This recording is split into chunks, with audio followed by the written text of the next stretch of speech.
네, 안녕하십니까. 좋은 아침입니다. 오늘부터 이제 우리는 룻기 말씀을 함께 묵상을 하겠는데요.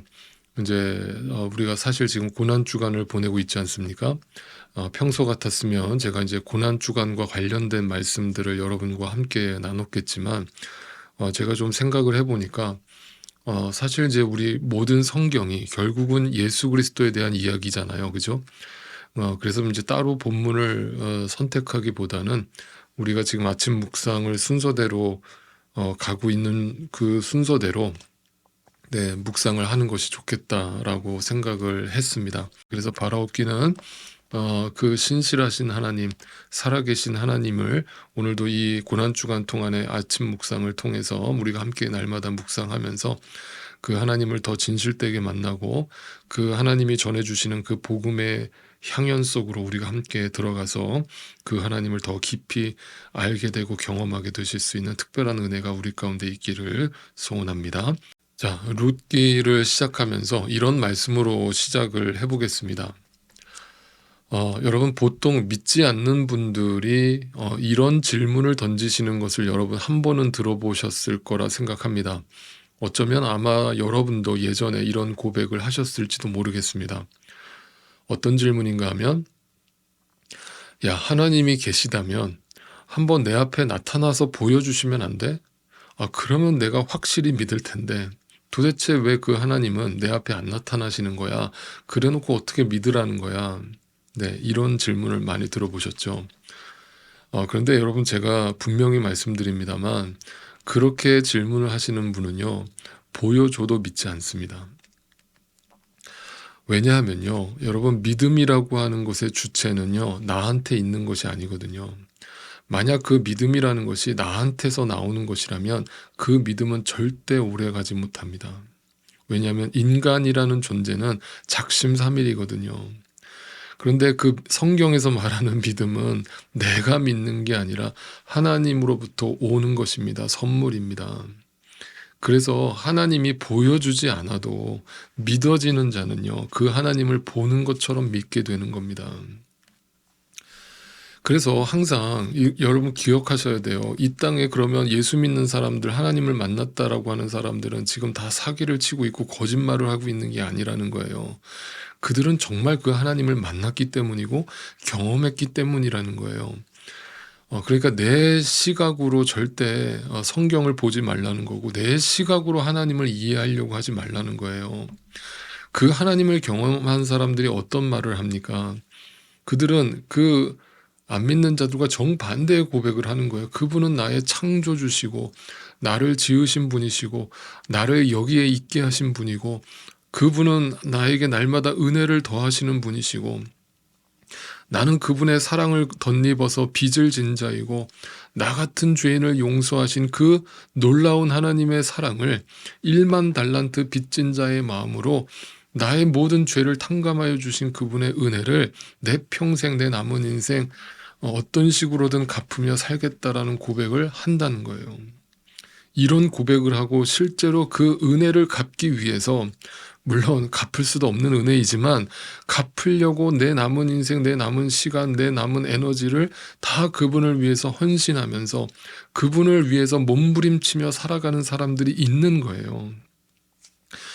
그런 분들은 하나님을 분명히 만났기 때문에 그렇게 살 수 있는 거예요. 제가 지난 주일에 설교한 것처럼 사도 바울과 초대 교인들은 그 하나님을 분명히 만났기 때문에 그렇게 살아낸 거예요. 이 땅에서 죽음으로 살아낸 거예요. 그러니까 함부로 뭔가가 없다라고 이야기하기 전에 내가 그 하나님을 알지 못하고 만나지 못했다라는 것에 더 무게를 두고 그 하나님을 찾고 그 하나님 앞에 엎드리라는 것을 저는 말씀드리고 싶은 거예요. 여러분, 그래서 그 하나님을 만난 사람들은요, 이미 나에게 주어진 은혜가 너무나 크기 때문에, 넘치기 때문에 거기서 자발적으로 감사가 나오는 것이고, 삶에 대한 자족의 은혜, 내 은혜가 내게 족하다라는 고백을 하면서 주님 앞에서 그런 삶을 살아내는 거예요. 여러분, 그게 크리스찬이고 그게 교회인 거예요. 그런데 이 말을 오해하지 마세요. 크리스찬이 되었다고 해서 슬퍼하지도 않고 울지도 않고 맨날 웃고 다닌다는 말이 절대 아니라고요. 그러니까 성경에서 항상 기뻐하라는 그 메시지가 웃고 다니라는 말이 아니란 말입니다. 긍정의 힘을 가지라는 게 아니라고요. 얼굴은 이 땅의 삶의 고난을 당하면서 어두울 수 있어요. 크리스찬이라고 할지라도. 그러나 그것은 믿음과 전혀 상관없다는 걸 알아야 된다는 거예요. 그래서 진짜 믿음은 외적으로 드러나는 게 아니라 내 내면의 변화로서 열매를 맺는다고요. 성령의 9가지 열매가 내 내면에서 일어난다고요. 그걸 경험하고 그 주님을 만난 사람들이 윈네스, 증인이라고요. 법정 용어란 말이에요. 법정에서 윈네스라는 단어가 합리화되려면 목격해야 돼요. 뭔가를 보지 않고서 윈네스라고 하면 위증죄라고요. 그런데 오늘날 교회 안에 수많은 위중죄인들이 있다고요. 넘쳐난다고요. 그래서 제가 지난 주일 설교에서 말씀드린 것처럼 신앙과 불신앙의 차이는 이처럼 하늘과 땅 차이인 거예요. 중간은 없는 겁니다. 여러분 이걸 딱 인식하시고 성경을 들여다보실 수 있기를 바랍니다. 오늘 룻기의 말씀도 이 인식 속에서 함께 묵상을 해보자고요. 아침 묵상 시작해 보겠습니다.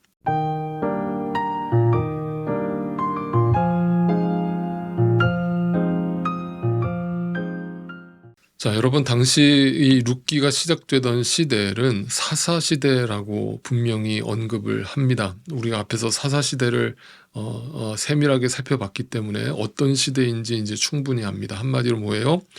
영적으로 갈 때까지 간 타락의 극치를 달리던 시대였고, 그 말은 한마디로 사사시대는 인본주의 시대였다라고 말할 수 있어요. 한마디로 하나님을 아는 자가 한 명도 없다. 찾는 자도 없다. 구하는 자도 없다. 회개하는 자도 없다. 그저 눈에 보이는 현실의 삶에 집착하면서 그 땅에 있는 것들을 붙들려고 살아가고 있다. 그런 시대 속에서 성경의 카메라가 한 가정을 비춰주는 겁니다. 자, 1절을 보시죠. 사사시대에 그 땅에 기근이 들은 일이 있었다. 그때에 유다 베들레헴 태생의 한 남자가 모압 지방으로 가서 임시로 살려고 아내와 2 아들을 데리고 길을 떠났다. 자, 분명히 말하죠. 사사시대였고 영적으로는 바닥이었고 또 기근이 일어났다라고 얘기를 합니다. 기근이라는 말은 다른 말로 하면 경제적으로 바닥을 쳤다는 거예요. 그러니까 정리하면 영적으로도 바닥을 치고 경제적으로도 바닥을 쳤다는 거예요. 어떻게 보면 이 2가지가 반비례할 수도 있지만 비례할 수도 있어요. 네, 이게 무슨 말인지 알아듣는 분들은 알아들으실 거예요. 이 땅에 매여 있는 사람은 경제적 어려움 속에서 영적 침체를 가져오고, 네, 이 땅에 붙들려 있지 않은 사람은 경제적 어려움 속에서도 영적으로 충만을 누리거든요. 그런데 지금 이 사람들은 그렇지 않았다는 얘기를 하는 거죠. 그래서 결국은 그 기근 때문에 유다 땅을 떠나는 거예요. 항상 성경은 하나님이 약속의 땅으로 허락하신 그 가나안 땅에 머물러야 되는 것을 언급하는데, 어떤 이유로든 그 땅을 떠날 때는 이것은 믿음의 행보라고 보기 어려운 거예요. 무슨 말인지 아시겠죠? 세상에 눈에 보기 좋은 것을 쫓아서 떠나는 거란 말입니다. 자, 그래서 이제 그것에 떠나던 엘리멜렉이라고 하는 그 유대 땅에 살던 한 사람이 그 자기 아내와 2 아들을 데리고 모압 땅으로, 이방 땅이죠. 이방 땅으로 이사를 가게 된 거예요. 자, 그런데 그 땅에서 남편인 엘리멜렉이 먼저 죽게 됩니다. 그래서 하루아침에 졸지에 과부가 된 그 아내가 2 아들과 함께 살아가게 되는데, 그 2 아들이 누구와 결혼을 해요? 네, 그 모압 여자들과 결혼을 하게 됩니다. 이방 여인들과 결혼을 했다는 거예요. 그 며느리가 누구예요? 네, 하나는 오르바, 네, 또 하나는 룻이 되는 거죠. 그런데 정말 불행한 것은 얼마 뒤에 그 2 아들마저 죽게 돼버리죠. 자, 여러분 성경을 읽으실 때 우리의 감정을 이입하셔서 읽으시라고 제가 여러 번 말씀드렸죠. 지금 내가 만약에 이런 상황에 처해 있었다면 지금 내 감정, 내 마음은 어떤 상태일까 한번 생각하면서 읽어보시라고요. 여러분 어떤 마음이겠어요? 정말 딱 죽고 싶은 마음 아니겠습니까?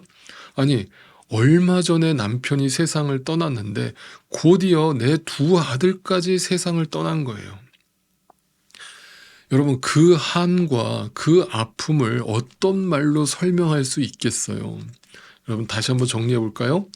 사사시대, 영적으로는 바닥을 쳤고 가난과 기근, 경제적으로도 바닥을 쳤고 심지어 내 남편과 사랑하는 두 아들의 죽음까지 경험을 하고 있는 이 시어머니 나오미는 정말 이 땅에서 경험할 수 있는 고통이라고 하는 것은 다 경험하고 있는 정말 인생 제일 밑바닥까지 떨어지는 장면을 보여주고 있는 겁니다. 이런 상황에 처한 사람에게 어떤 위로의 말이 필요하겠으며 어떤 말로 위로를 할 수 있겠어요.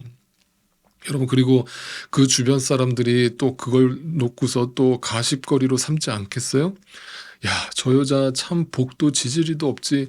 아니, 남편이 얼마 전에 죽더니 어떻게 또 아들들까지 줄줄이 따라서 죽냐. 참 박복하다, 박복해. 그래서 옛말이 틀린 게 하나도 없는 거야. 집안에 여자를 잘못 들이면 이 사단이 나는 거야 라면서 네, 온갖 비아냥을 뒤에서 떨었겠죠.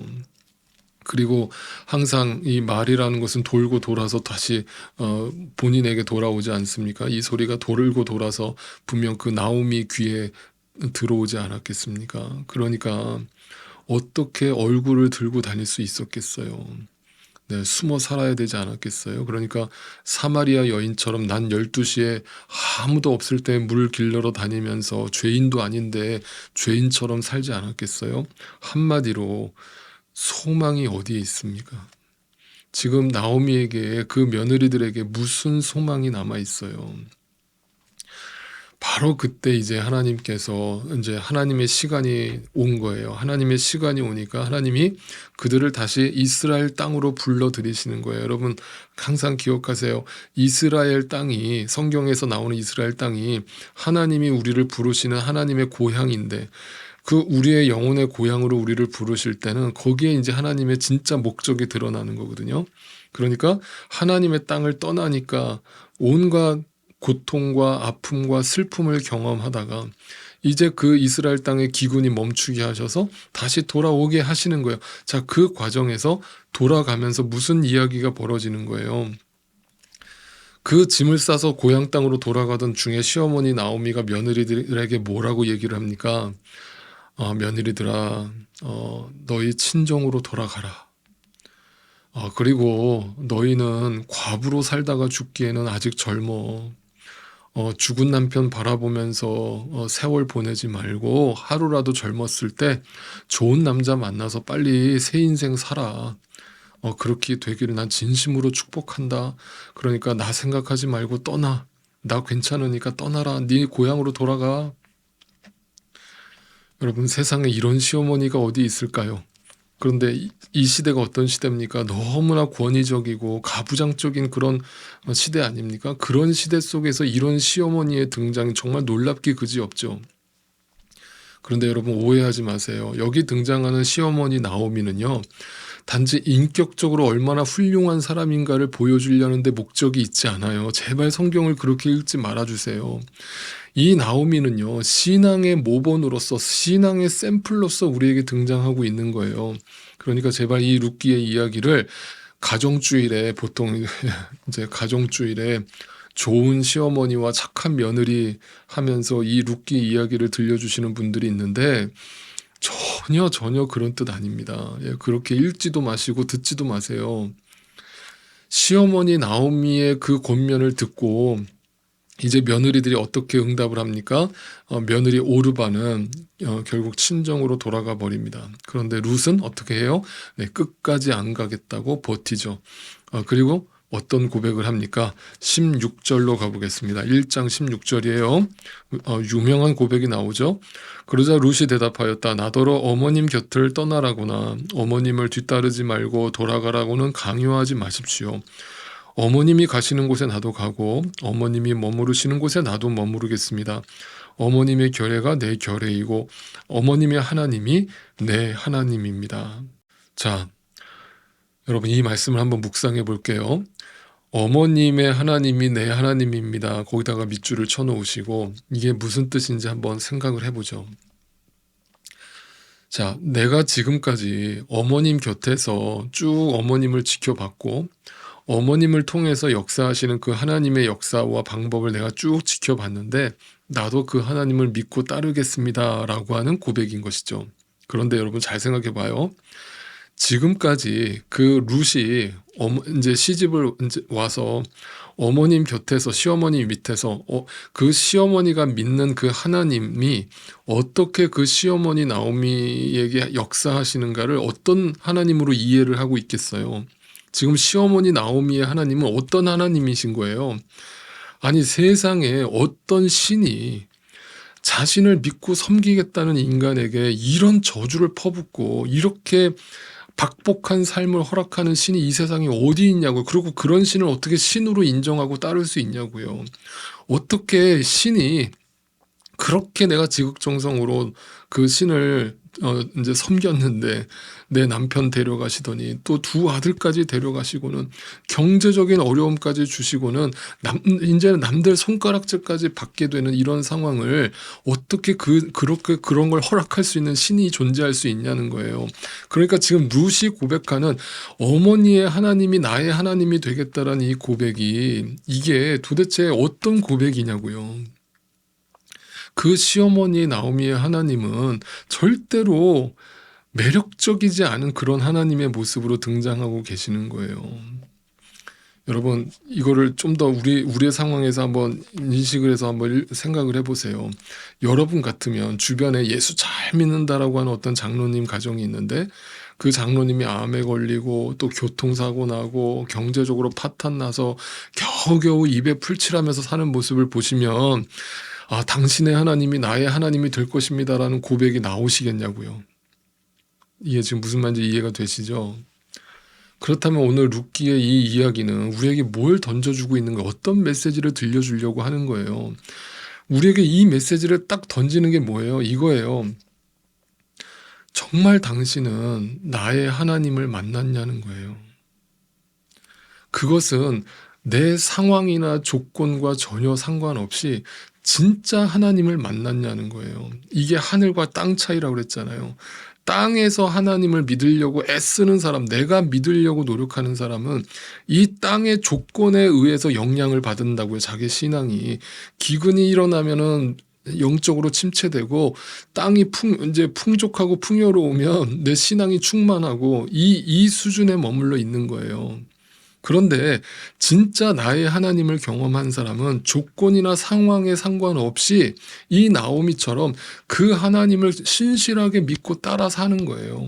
그러니까 그 하나님을 보니까 이 룻이 나도 어머니의 하나님을 믿겠습니다라는 고백이 나오는 거예요. 한마디로 그 하나님은 어떤 하나님이에요? 어떤 상황 속에서도 변함없이 나와 함께 하시는 그 하나님을 만나고 고백한 사람만 이 고백을 할 수 있는 거예요.